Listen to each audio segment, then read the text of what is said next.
I've been putting this off for a fair while, because I was rather hesitant to revisit such a terrible route, but today I'm finally doing a review of the Spirit of Steam Crewe to Liverpool pack. While it's good that Dovetail finally brought steam locomotives to the game after far too goddamn long, that does not mean this route is outstanding. And I dare say people are still going to hate this review and accuse me of complaining all the time, but I'm not going to let that stop me from expressing my honest thoughts on this and other TSW add-ons. Oh, and by the way, I have actually made some positive reviews in the past, focused on the Islands Line 2022 and Niedertalbahn add-ons. For any newcomers, I am generally very critical of TSW add-ons, because I still have some hope left that the DLC and overall game can still be outstanding if done right by the developers. And I am not happy with the continued practice of releasing overpriced, half-baked, or generally subpar content. I do not like making glowing reviews that just sing the praises of the DLC, as they don't really do anything aside from maybe appeasing the fanboys. And we all know how well appeasement has worked in the past, don't we?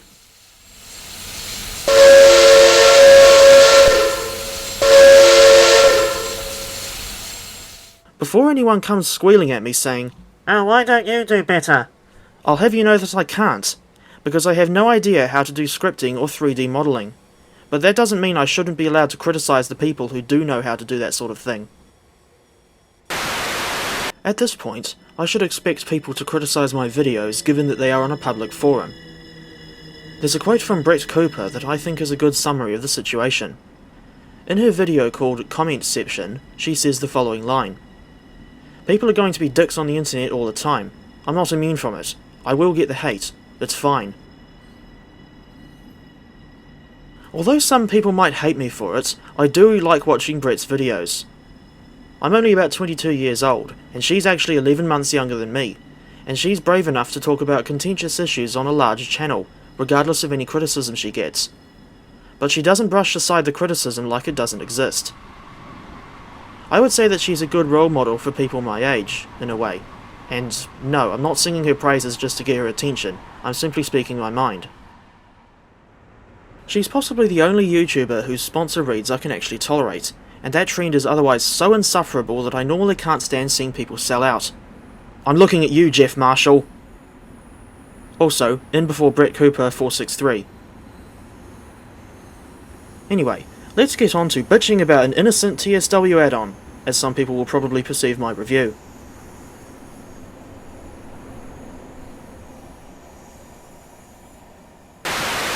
Spirit of Steam was released in June 2022, and the version compatible with TSW3 cost a staggering $50 New Zealand dollars, while, for some reason, the original TSW2 release is only $37, and I have no idea why this is the case. You can also get this route bundled with the base TSW3 game as part of the Deluxe Edition, which is what I did. But how can you give that pack such a grand title when you only get one extra route? Whichever price you pay for this thing, I think it's a waste of your time and money. And here's why. For starters, the route concept is questionable at best and stupid at worst. You only get a measly 36 miles of track between Liverpool, Lime Street and Crewe, with 15 stations. To quote Brett Cooper once again, you would have to be on drugs to think that's okay. To me, a route that short and dull makes about as much sense as the idea of someone giving the state of Colorado its own navy.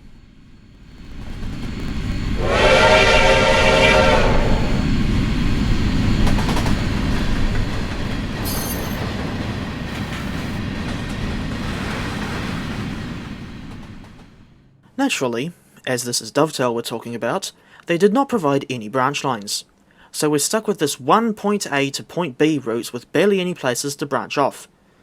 Though the way I worded myself just then is bound to generate some "oh, no one is forcing you to buy this stuff" type of comment, which I think is rather tiresome because that argument simply doesn't work. The fact that you're not obliged to buy the DLC does not make it immune to criticism, nor does it justify the unnecessarily short length of the route. Even if I don't have to deal with the problems myself, it doesn't make those problems go away, and other people will still have to deal with them. What was so special about one of the least interesting parts of England that made Dovetail choose it for their first steam route? They should have done something like Salisbury to Exeter, plus the Axminster to Lyme Regis branch instead. Even if they absolutely had to set the route in the British Railways era, they could have still included the Bullied Pacifics and Adams radial tanks, as 3 examples of the latter were still used on the Lyme Regis branch until as late as 1961. Or better yet, they could do the complete Isle of Wight network set in the early 1950s, complete with the lines to Ryde, Freshwater, Cowes, Newport, Mirstone, Bembridge, Ventnor, and Ventnor West. This would be a very good non-linear route whose total length wasn't even 60 miles, and you would only need to include 1 locomotive in the form of the LSWR Adams O2 class 044 tank. If a whiny prat from the other side of the world can think of concepts this creative, why the hell do the devs themselves seem totally incapable of doing the same thing?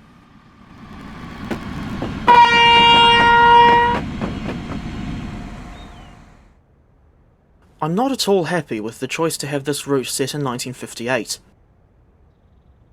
While I will say that it is nice to have a route set well in the past amongst all the modern image crap, but why did DTG always go for the British Railways era on the rare occasions when they actually acknowledged the existence of steam locomotives? If you remember routes like that Nottingham network in Train Simulator, you'll know what I mean. I'm guessing this is due to limited historical resources, but it's still very disappointing to not see them do anything from the pre-grouping or Big Four eras, or any steam routes outside England for that matter. And as if the choice of route length and time period weren't questionable enough, the motive power situation is a joke. Despite this route having big stations at both ends, and several large yards along the way, it only comes with 2 locomotives. Namely the LMS Stanier 6P or Jubilee class 460 for passenger services, and the Stanier 8F class 280 for freight. The problem with these 2 is that they look far too similar to each other, with the only major differences being the liveries and wheel arrangements.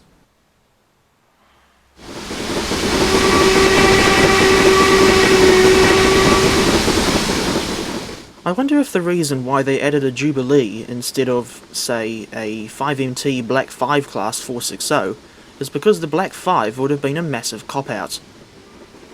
That's not to say that the Jubilee or 8F are any better. I still think that only including Stanier locomotives was a lazy choice. Why not add something like a Fowler 3F Ginty, or something from the BR standard range? I reckon that the Ginty could be used for shunting or the occasional passenger run. I would have preferred it if this route was set in the LMS era, so sometime between 1923 and 1948. Maybe then we could have got the Jubilee in the pretty Crimson Lake livery, as seen on the preserved 5593 Kolhapur and the model of 5563 Australia that I recently acquired. Eventually we did get the Crimson Lake livery, but only in that weird steam rail tour pack for the pathetic West Cornwall local route, despite the fact that LMS colours are inauthentic for a Great Western line, and the preserved Kolhapur has never actually gone to Penzance in real life. As one would expect from a route that includes barely any motive power, the timetable mode services are almost non-existent. I mean, come on! Liverpool Lime Street is supposed to be a busy terminus station like London Victoria, not a ghost town with so little traffic that it could rival a rural branch line. And Crewe is on the West Coast Main Line, which, in real life, is one of the busiest routes in the UK, yet you'll be lucky if you see even more than one train at the station at any one time.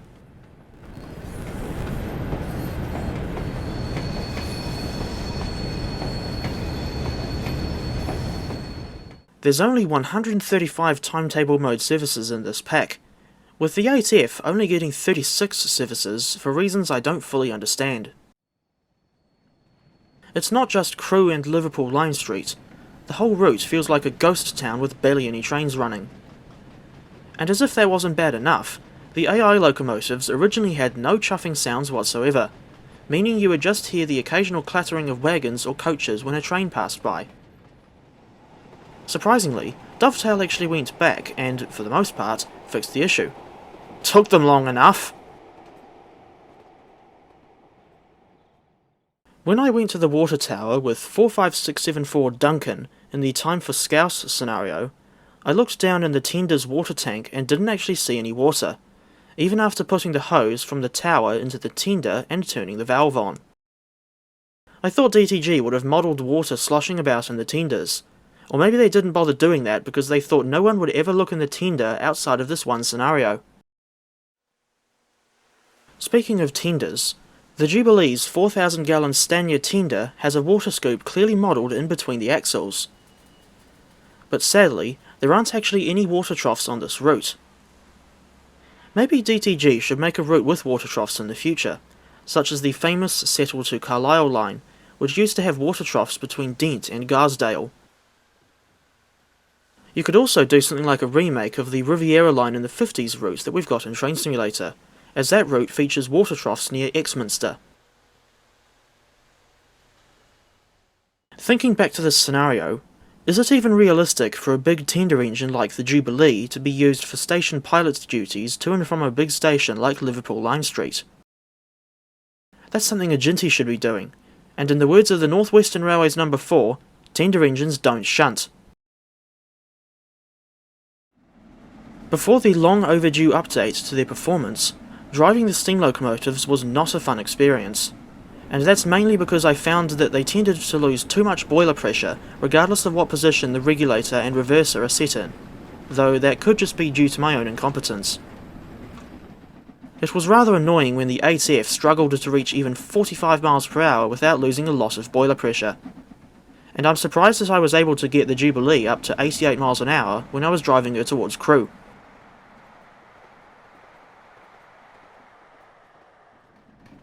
The whistle sound, although apparently recorded from a preserved 8F, is reused across both locomotives, and it is so scratchy and poorly looped that I wonder how it could have been released in this state.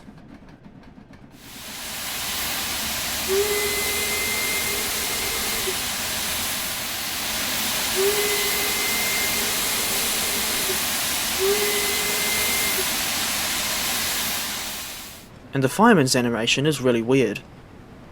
And rather than explaining what's wrong, I will just let the footage speak for itself.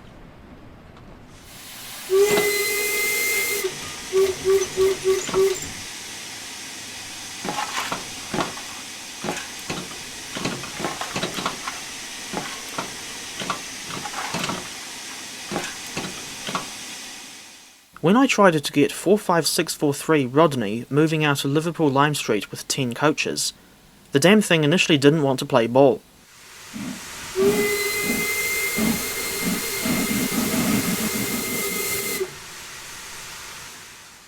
She was lurching around like that 2D abomination that claims to be Thomas, complete with the annoying wheel slip.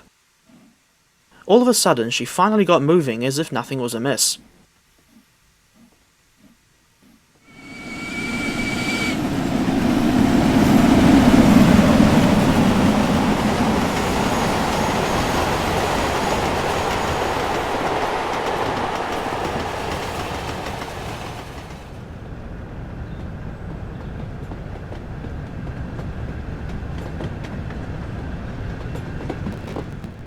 And this was so bloody typical.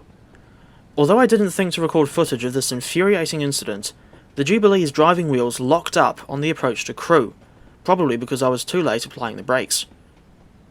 Regardless of the reasoning, the locomotive refused to slow down, and I was forced to shoot through the platform and run a red signal, meaning that tedious run all the way over from Liverpool was all for nothing.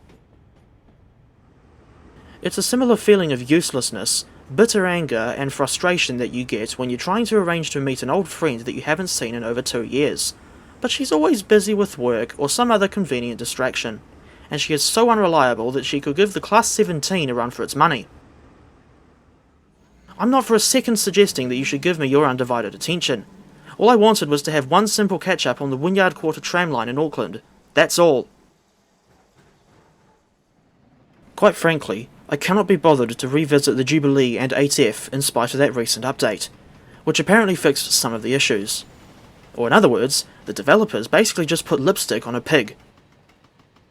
Call me a lazy sod if you want, but I'm in no mood to continue looking at such a poor route any longer than I need to.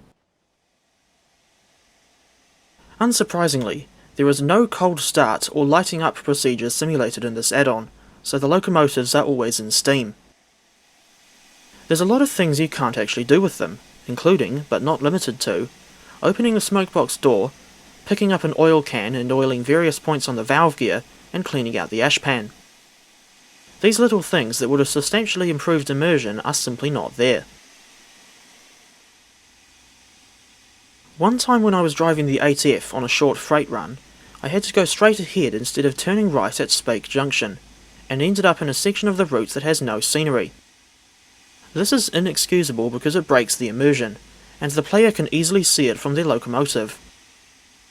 What's the bet the devs conveniently lacked the time to finish off this area, or maybe they just thought that no one would bother doing that short service with the 8F, so they could get away with not putting the scenery in.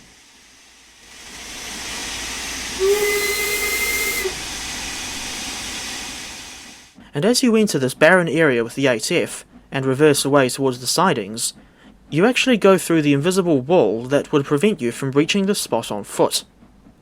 So this is supposed to be beyond the limit of where the player can actually go. You see loads of signal boxes throughout the route, such as this one at Mossley Hill. But rather annoyingly, the interior of the box isn't modelled, and you can't even walk up the ladder to get a good view of passing trains. From the outside, you'll just see black spaces where the windows should be, and that's hardly realistic. Since the release of Barely Captures the Spirit of Steam, Rivet Games have proven with their updated Isle of Wight route that it's now possible to model the interior of a signal box. Although curiously, they only did this at Brading, not Ride St John's Road as well. Most of the route has really dull scenery, and the only part that I thought looked anywhere near nice is between Dayton Junction and Runcorn, where you pass these dock sidings and go across the River Mersey. Too bad we don't actually have a tank engine included, so we can't actually go down to those sidings, and those wagons will just be sitting there for all eternity. The section between Crewe and Acton Bridge is the worst part of this route. I mean, come on, we're on the West Coast Main Line here.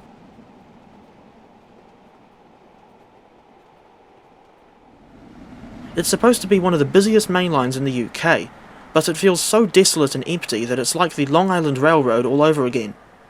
And this is what happens when you include sod all rolling stock! Again, Dovetail should add something like the 3F Ginty tank engine, or something from the BR standard range, like the Class 5MT 460 or Class 9F 210. This route has some pretty bad and inconsistent performance, on par with Bremen to Oldenburg. The frame rates average between 45 and 90 FPS throughout most of the route, but around the big yards it can drop down to an abysmal 18 to 23 FPS due to the sheer amount of stationary rolling stock. And yet there are still several sidings throughout the route that are just completely empty.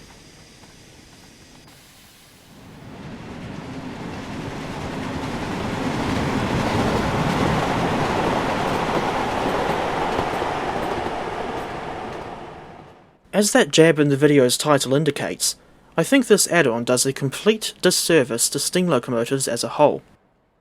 In real life, they are phenomenal machines with all their noise and visible moving parts. Although I've only driven a real steam locomotive once, and even then that was only on JA1271 going up and down a short siding, that still gave me enough of an indication that these things deserve to be faithfully recreated in a virtual environment like Train Sim World.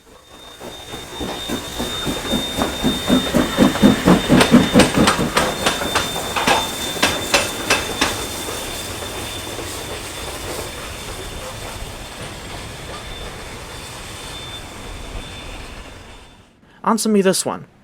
How can a dull, linear route set in the predictable British Railways era with two very similar looking steam locomotives possibly capture the spirit of steam? I've heard of pretentiousness, but this is ridiculous.